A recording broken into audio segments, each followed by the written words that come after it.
Welcome to టీ18 news. మన channel మరణిస్తాం. తెలంగాణలో కాంగ్రెస్ ప్రభుత్వం రైతాంగాన్ని పూర్తిగా నిర్లక్ష్యం చేస్తుందని బీఆర్ఎస్ పార్టీ పెద్దపల్లి జిల్లా అధ్యక్షులు కోరకంటి చందర్ ఆరోపించారు. ఈ మేరకు పార్టీ రాష్ట్ర కమిటీ పిలుపు మేరకు పెద్దపల్లి జిల్లా గోదావరి కడిలో రైతు నిరసన దీక్ష చేపట్టారు. ఈ సందర్భంగా చందర్ మాట్లాడుతూ రైతులకు సాధ్యం కాని హామీలు ఇచ్చి అధికారంలోకి వచ్చిన కాంగ్రెస్ ప్రభుత్వం హామీలను విస్మరించిందని అన్నారు. తక్షణమే ఎండిన పంటలకు ఎకరాకు 25,000 పరిహారం చెల్లించాలని డిమాండ్ చేశారు. 5 లక్షల రైతు బీమాతో పాటు రైతు బంధు కొనసాగించాలని డిమాండ్ చేశారు. ఈ నిరసన కార్యక్రమంలో పార్టీ శ్రేణులతో పాటు రైతులు పాల్గొన్నారు. ఎన్నికల ముందు సరిగ్గా కేసీఆర్ చెప్పినట్లు ఇప్పుడు జరుగుతూ ఉన్నది. కాంగ్రెస్ వస్తే ఆత్మహత్యలు, ఇన్వర్టర్లు, జనరేటర్లు, కాలిపోయే మోటార్లు, అప్పులు, మిత్ర కనిపిస్తున్నది. 10 ఏళ్ళు రైతు బంధు సహాయాన్ని అందించి రైతు చనిపోతే కుటుంబం క్షమాపణ చెప్పాలి. సాధారణ వర్షపాతం కన్నా అధికంగా వర్షాలు కురిశారు.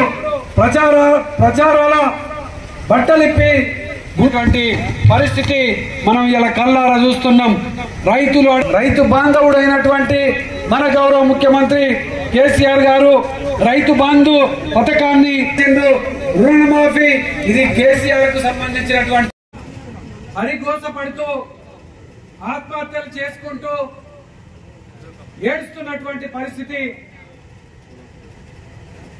మన పెద్దలు చెప్పినట్టు రైతు ఏడ్చిన రాజ్యం, ఎద్దు ఏడ్చిన వ్యవసాయము బాగుపడది అని పెద్దలు గతంలో చెప్పినటువంటి మాటలు అక్షరాల నిజమైపోయినాయి. రేవంత్ రెడ్డి సీఎం అయ్యాక రైతు ముఖంలో ఆనందం కరువైపోయింది.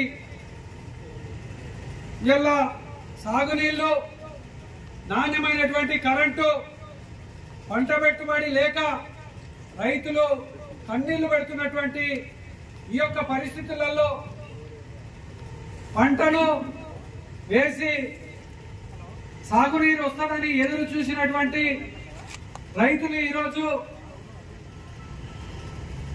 ఆ పొలాల దగ్గరికి వెళ్లి కన్నీళ్లు పెట్టుకొని ఎకరానికి అప్పు తెచ్చి పెట్టుబడి పెట్టినాము, ఇవాళ మా పొలం ఎండిపోయిందని బాధపడుతున్న సందర్భంలో ఈ ప్రభుత్వంలో ఉన్నటువంటి మంత్రులు మేము సాగునీరు అందియలేమని మాట్లాడిన తర్వాత తెలంగాణ రైతాంగం అంతా కూడా ఇవాళ ఏమి చేయాలో దిక్కుతోచనటువంటి పరిస్థితులలో ఉన్నది. అందుకోసమే గౌరవ మాజీ ముఖ్యమంత్రి వర్యులు, రైతు బాంధవుడు, ఈరోజు క్షేత్రస్థాయిలో రైతులు బాధపడుతున్నటువంటి బాధలకు బీఆర్ఎస్ పార్టీ మీకు అండగా ఉంటది, కేసీఆర్ గారు మీకు అండగా ఉంటారని జనగామ, వరంగల్ జిల్లాలో పర్యటన చేసి నిన్నటికి నిన్న కరీంనగర్ జిల్లాలో, సిరిసిల్లాలో పర్యటన చేసి రైతులందరికీ కూడా భరోసా ఇచ్చినటువంటి ఈ యొక్క సందర్భంగా కేసీఆర్ గారికి మేము రామకుండం నియోజకవర్గ రైతాంగం పక్షాన హృదయపూర్వకమైనటువంటి కృతజ్ఞతలు తెలియజేస్తా ఉన్నాం. ఎన్నికల సమయంలో ఇచ్చినటువంటి హామీలను నెరవేర్చకపోగా రైతులు ఈరోజు పంట ఎండిపోయి బాధపడుతుంటే ఆ రైతుకు 25,000 నష్టపరిహారాన్ని ఇవ్వాలని డిమాండ్ చేస్తే కనీసం వారిని పట్టించుకోవడం లేదు. రైతు బంధు విషయంలో నిర్లక్ష్యం చేసిరు. రైతులకు ఇస్తా అన్నటువంటి బోనస్ ను వెంటనే ఇవ్వాలి. 2 లక్షల రూపాయలు రైతు రుణమాఫీ చేస్తానని డిసెంబర్ 9వ తారీఖు నుండే ప్రారంభం చేస్తానని మాట్లాడినటువంటి మాటలు ఇవాళ ఎవ్వరు కూడా అసలు పట్టించుకోవడం లేదు. అందుకోసమే ఇవాళ రైతాంగం అంతా కూడా కండెర్ర చేసింది, ఉద్యమ బాట పట్టింది.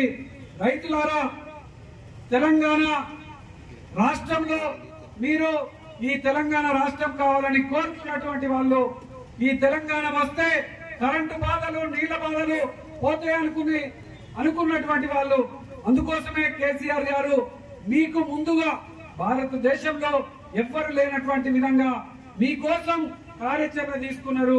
ఇవాళ మీకు కష్టమైతే నష్టమైతే కూడా కేసీఆర్ గారు ఇవాళ ముందు భాగాన నిల్చుండి బీఆర్ఎస్ పార్టీ మీకు అండగా ఉంటది, ఉద్యమకారులు మీకు అండగా ఉంటారు. ఇలా గ్రామాలలో పట్టణాలలో ఉన్నటువంటి రైతులు అందరూ కూడా ఇలా అధైర్యపడుతున్నారు. మీరెవ్వరు కూడా అధైర్యపడద్దు. బీఆర్ఎస్ పార్టీ ఉద్యమ నాయకత్వం అంతా కూడా మీకు అండగా ఉంటది. తప్పకుండా మీకు జరిగినటువంటి